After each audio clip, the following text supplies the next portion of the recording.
தேர்தல்ல பல இடங்கள்ல வாக்காளர்கள் வந்து அதிகமா விடுபட்டு போயிட்டாங்க குற்றச்சாட்டு வந்து எல்லாரும்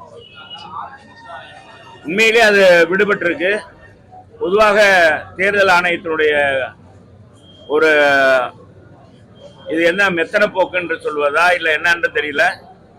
மதுரை மாவட்டத்தில் தான் அந்த மாதிரின்னா எல்லா மாவட்டங்களிலும் இது இருக்கு.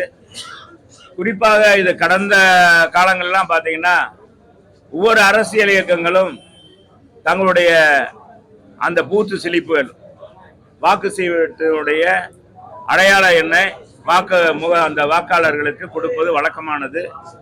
இது தேர்தல் ஆணையம் தடை செய்தது. யாரும் கொடுக்கக்கூடாதுன்னு சொல்லிவிட்டார்கள். எனவே கொடுக்காத அடிப்படையில் அரசு அலுவலர்களை கொண்டு இங்க இருக்கிற அந்த பணியாளர்கள், அதாவது அடிமட்ட பணியாளர்களை கொண்டு இந்த பணியை நிறைவேற்றி வருகிறார்கள். இப்ப என்னன்னா முன்னாலையெல்லாம் அவங்க வந்து அரசு ஊழியராக இருப்பாங்க. இந்த அரசாங்கம் வந்து என்ன செஞ்சுன்னா, தமிழ்நாடு அரசு, திராவிட முன்னேற்ற கழகத்துடைய அரசு, மாண்பு முதலமைச்சர் மு க ஸ்டாலினுடைய ஆட்சியில ஒப்பந்த பணியாளர்கள் தான் அதிகமாக போடப்பட்டிருந்தனால அவங்க வந்து யாரும் இதுல கவனம் செலுத்தல. இதை கொடுத்துருக்காங்கன்னா நான் 50%, 57, 55, 60% தான் வாக்காளர்களுக்கு அந்த அடையாள முகவரி போயிருக்கு. வருகிறவர்களுக்கு எந்த இடத்துல பாகத்துல வாக்காளர் அடையாள எண் எங்க இருக்கு என்று கண்டுபிடிக்க முடியவில்லை.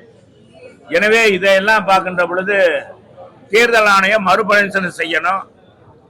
மறுபடியும் இந்த பூத்து சிலிப்பானது அரசியல் இயக்கங்கள் கொடுக்கலாம் என்ற ஒரு முறையை கொண்டு வர வேண்டும். அப்படி கொடுத்தா தாராளமாக எல்லாருக்குமே கிடைத்து விடும். வாங்க இருக்கவங்க அப்படியே வந்துருவாங்க. எனவே அப்படி ஒரு நிலையை உருவாக்க வேண்டும் என்று இந்த தேர்தல் நிரூபித்திருக்கிறது என்பதுதான் நிதர்சனமான உண்மை.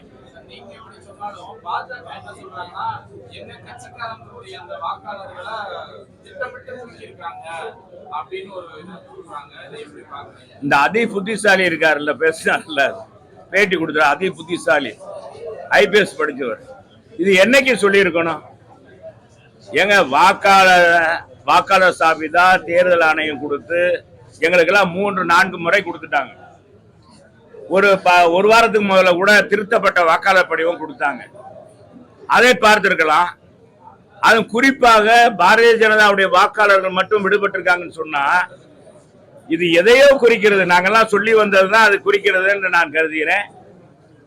எனவே தமிழ்நாட்டினுடைய பாரதிய ஜனதாவுடைய தலைவர் வந்து எதுக்காக அப்படி சொன்னார்? அது தேர்தல் அன்னைக்கு அதை சொல்றாருன்னா, தன்னுடைய இந்த தேர்தலில் மறைமுகமா தனக்கு வந்து சரியான வாக்குப்பதிவு தனக்கு கிடைக்கல, தன்னை தேர்ந்தெடுக்க மாட்டாங்க என்ற அடிப்படையில் தான் அந்த ஒரு தொகுதியிலே 1 லட்சம் வாக்குகள் விட்டு போயிருக்குன்னா இவரே அவரை வாக்கு இது மாதிரி கொடுத்த வாக்காளர் படிவம் சரியில்லை, பலருடைய வாக்குகள் நீக்கப்பட்டிருக்குன்னு ஏற்கனவே கொடுத்துருக்கணும். எதுக்கு முன்பி கொண்டு சொல்றாரு? நான் கேட்கிறேன், அவங்க அவர் சொன்னவரை இதுக்காக தேர்தல் ஆணையத்துக்கு நான் வந்து சப்போர்ட் பண்றேன்னு அர்த்தம் இல்ல. பொதுவா ஒருத்தர் ஒரு குறைபாடு சொல்றாருன்னா அதனுடைய உண்மைத்தன்மை தமிழகத்துல தெரியணும். நான் கேட்கிறேன், இவர் வந்து ஒரு ஒரு போன்லவே வந்து பேசினத மறைமுகமாக அது யாருக்கும் தெரியாம பேசினத டேப் பண்ணி வெளியிடக்கூடிய திறமை படைச்சவர். 2வது, தமிழ்நாட்டுல நிறைய ஊழல்கள் நடந்திருக்கு என்னன்றது எல்லாமே வெளிக்கொண்டு வந்து யாருக்கும் தெரியாதெல்லாம் நான் சொல்லி கொண்டிருக்கேன் அப்படின்னு சொல்றவர். இந்த வாக்காளர் படிவத்துல மட்டும் பாரதிய ஜனதா வாக்காளர்கள் விட்டு போயிருக்காங்க, இந்த ஒரு தொகுதியில இதான் விட்டு போயிருக்காங்கன்னா மற்ற தொகுதியிலாம் என்ன ஆச்சு? மற்ற தொகுதியில இதே மாதிரி போயிருக்கா என்பதை ஒரு மாநில தலைவர் சொல்லணும்ல. எல்லா இடத்திலும் திட்டமிட்டு நீக்கியிருக்காங்க அப்படின்னு ஒரு வாரத்துக்கு முதல்ல சொல்லியிருந்தாரு. ஒரு வாரத்துக்கு 10 நாளைக்கு முன்பாக சொல்லியிருந்தாருன்னா கூட நம்ம அவரை வந்து அந்த அந்த அவர் சொன்ன வார்த்தையில வந்து சொன்னதை வந்து நம்ம ஏற்றுக்கொள்ளலாம். இது எதுக்காக சொல்லியிருக்காருன்னு தான் நான் நினைக்கிறேன். இது வேற, இவர் கேரளாவுக்கு போறாரு, கர்நாடகத்துக்கு வேற போறாரு. அவரை போய் ஓட்டி நீ அவரவே பெரிய ஆள் ஆக்கி விட்டுட்டே இருக்கீங்க. நீங்க எங்கிட்ட அவரை வர பற்றி கேட்டு மற்றதை பேசுங்கப்பா.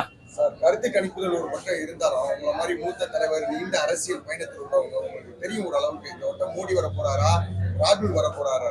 உங்க கணிப்பு யாரு சார்? ராகுலா, மோடியா? எங்களை பொறுத்தளவுக்கு யாரு மத்தியில் ஆட்சிக்கு வந்தாலும் சரி, தமிழ்நாட்டுக்கு நல்லதை செய்யக்கூடிய யார் செஞ்சாலும் அதுக்கு வரவேற்போம்.